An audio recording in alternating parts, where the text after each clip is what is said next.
Hey everybody, Claudia from the Wee Garden Homestead here. So, I think I'm going to do a Christmas in July project, or several probably.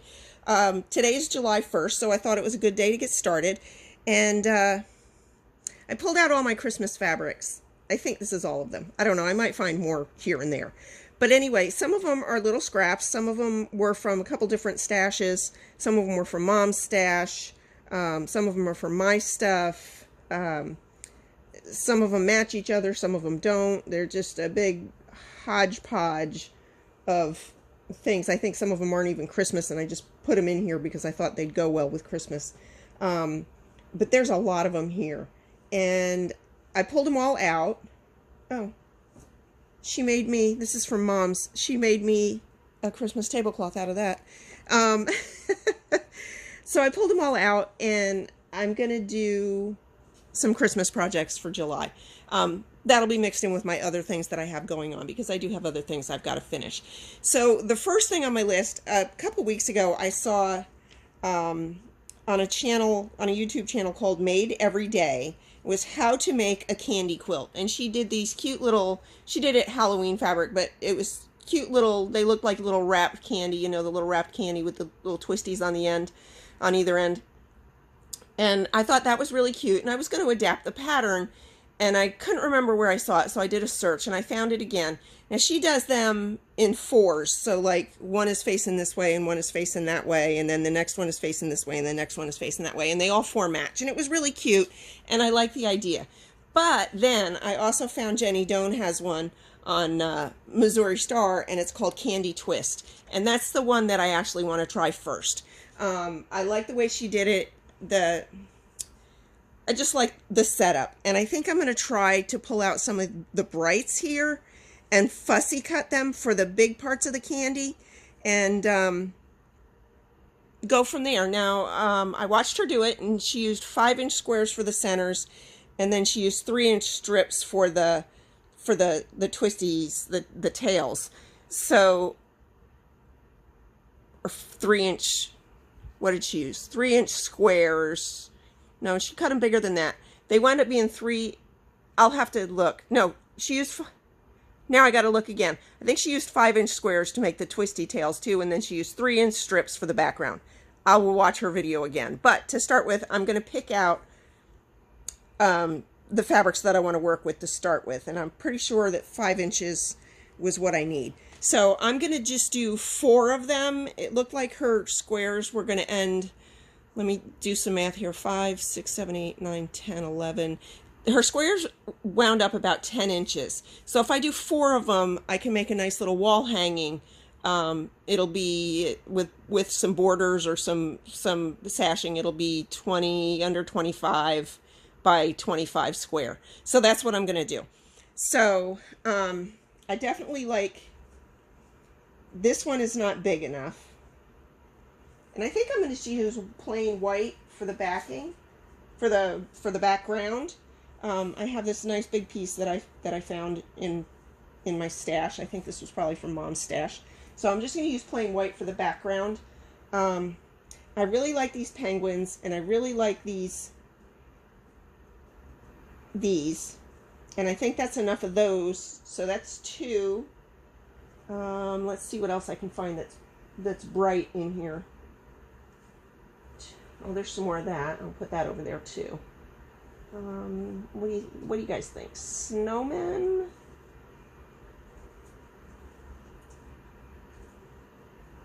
Oh, there's some more. Oh, this one definitely goes. Let's see what I can get out of that. Oh, there's a little bit of white there too. I can maybe use this white. Oh, this is a little Christmas white. It's got snowflakes on it. It's hard to see, but it's got snowflakes on it. I might be able to use that for background if it's enough. Or mix them together. I don't know. Let's put that over there. So let's see. We've got candy canes, fussy cut penguins. Put that one over there because it matches too. I don't think that's big enough. That's not big enough. More penguins? I could fussy cut those too. Let's see. Put that over there. Another candy cane. That's 3 candy canes. If I can find one more candy cane, I can just do all candy canes. That's the same candy cane I already have. Oh, that one's big enough, though. That one's big enough. That one's so cute. There's more candy canes. I'm going to do all candy canes for this. Yeah, one. Yeah, yep. I'm going to do all candy canes for this one. So, maybe I won't use the white background because these will blend in too much. Well, shoot. Let me rethink that. Keep looking. Wreaths. Oh, those are pretty. Alright, so I could use a red background for 3 of these.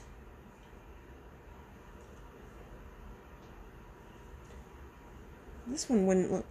Oh, is that red or is that pink? I don't know. I think I'll use a red background. Let me pick one of these for background. Let's see, I had a couple different ones I could use for background. Oh, maybe I'll just use this green. Yep, that's it. No, that won't work. Because then I got green on green. Green won't work. Yep, and this is how scrap quilting goes. You just kind of dig through what you got and make it work.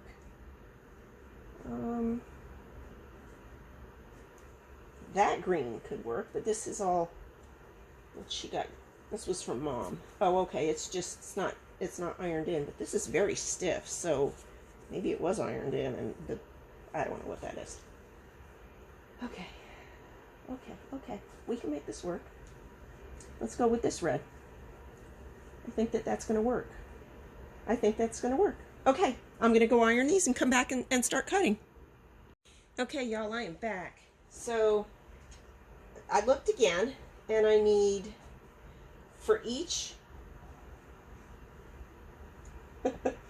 I wrote notes. So I need a 5-inch square of this, and a second 5-inch square of that, plus a 5-inch square of the background. This is for each candy block.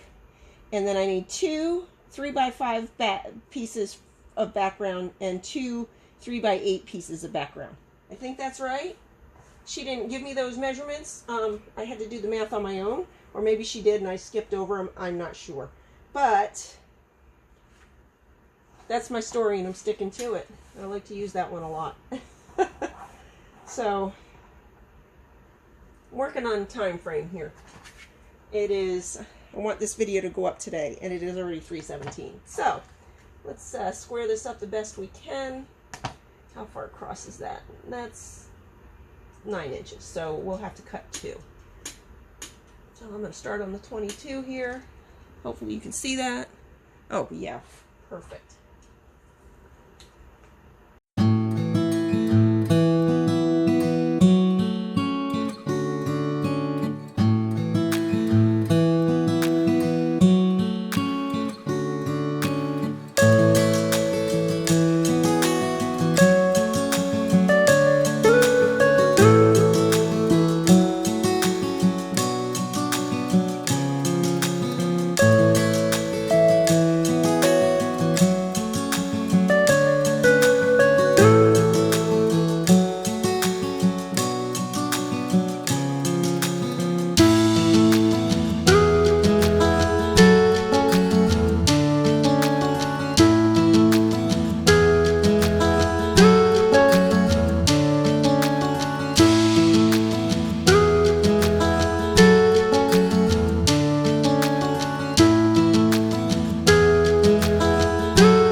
Okay, so the next step, and I'm not sure why these curled. I guess it was the way I was sewing them, but they'll be fine. They'll uncurl when I go to sew them.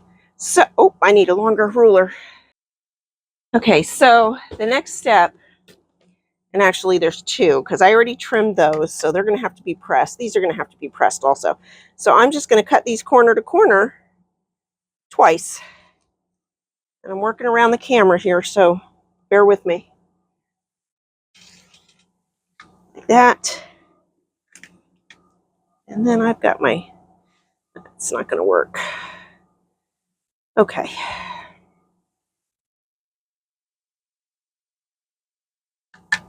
And then like this.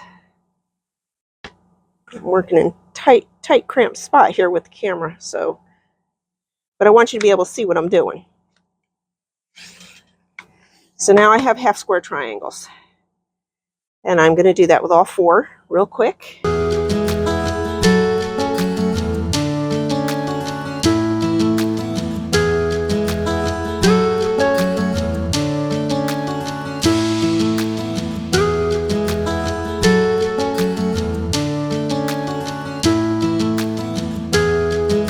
Just get this stuff out of the way and we are ready to start pressing. And I'll grab the other pieces. Oh, I've got to trim these again though. We're on a roll either way.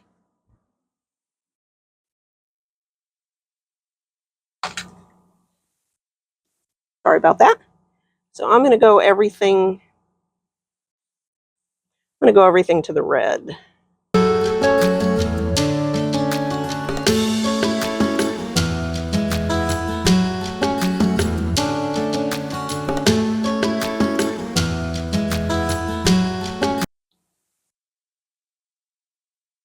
Okay, I'm going to do that with all of these, and then I'm going to trim these. I'm going to show you real quick.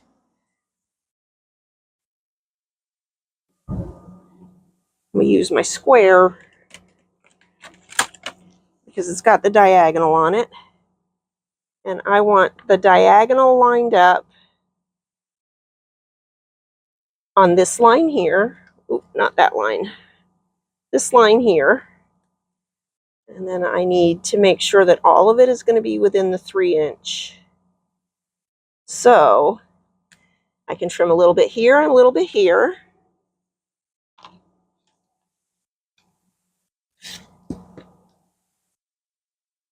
Sorry about my arm.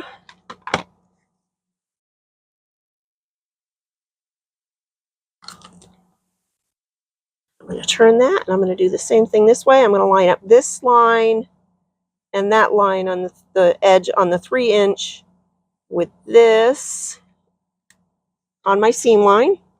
And I'm going to trim here. And again, sorry for my arm. And there. It's an awkward angle. And I'm going to do that with all of them. So I'll have 3-inch squares, 3-inch half square triangles, whatever you want to call those. So I'm going to shut the camera off and get it out of my way so I can get this done.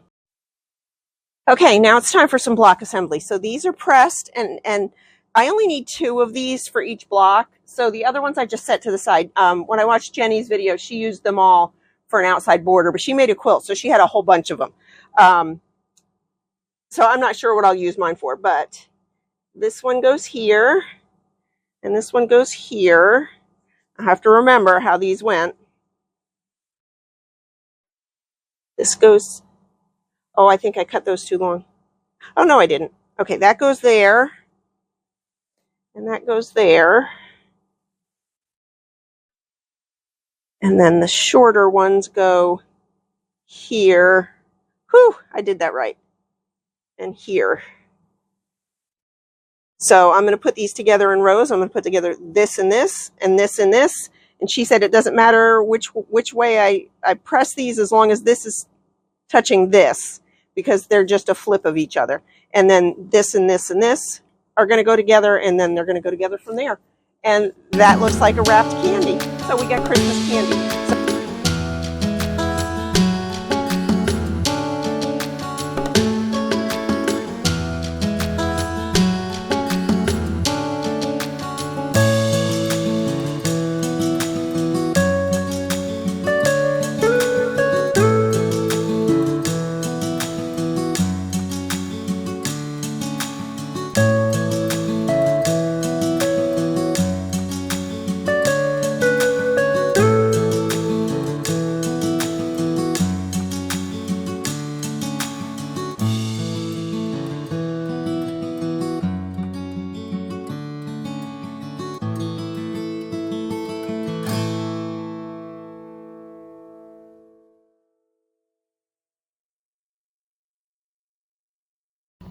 Okay, so I'm not sure if I sewed these on the wrong sides or if I'm redoing these. And if you were watching as I was sewing these, I know it's really sped up, but if you were watching as I was sewing these, I ripped one out because I thought I did it wrong, and apparently that was the only one that was right, because no matter which way I turn these, they're not right. So this seam should have been on this side. So I'm going to rip these out and redo them. Yeah, I'll be back. Okay, so this is the correct way for it to look. And I guess I didn't need to cut these at 8. I could have cut them at 7.5. But that's okay. I'd rather trim a little bit off than have it come up short. So I just have these last seams to put together, and then it'll go together into a wall hanging somehow. So I'm going to get these done, and I'll be back. I'm not sure if it's going to be today. Let me check the time. 4:30? Oh, it's only 4:38. Yeah, I've got plenty of time. So I'm going to keep working on this. Hopefully we'll get it up today. Okay, so phew, emergency averted. That looks much better, doesn't it? So these 4 are done. The ones with the white like this, I pressed to the outside, and the ones with the colors, I pressed to the middle. And I did that so that when I put them together, after I trim them, that they will nest. So, thinking ahead is always good. Paying attention is always good. Watching what you do, doing it correctly is always good. I think that's a nice size wall hanging, and I am not gonna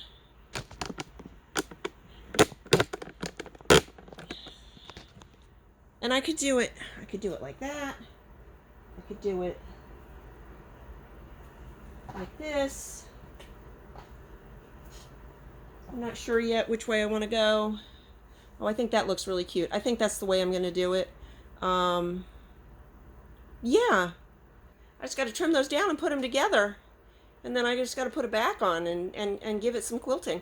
So, yeah. I'm going to go ahead and get this up, and I'll finish it up tomorrow on another video for, what do you call it? Christmas in July. Thanks so much for joining me. Like, subscribe, all the good stuff. Leave me a comment. You know, I think this is the perfect time to start July, Christmas things in July, because if you're going to give them for gifts, you don't want to be giving them at Christmas time. You want to give them ahead of time so people can use them. Like this, I might do 3 more of these and give them to each one of my kids for their house for Christmas time. So, yeah, I think that'd be nice. Okay, I'll be back tomorrow. Thanks so much.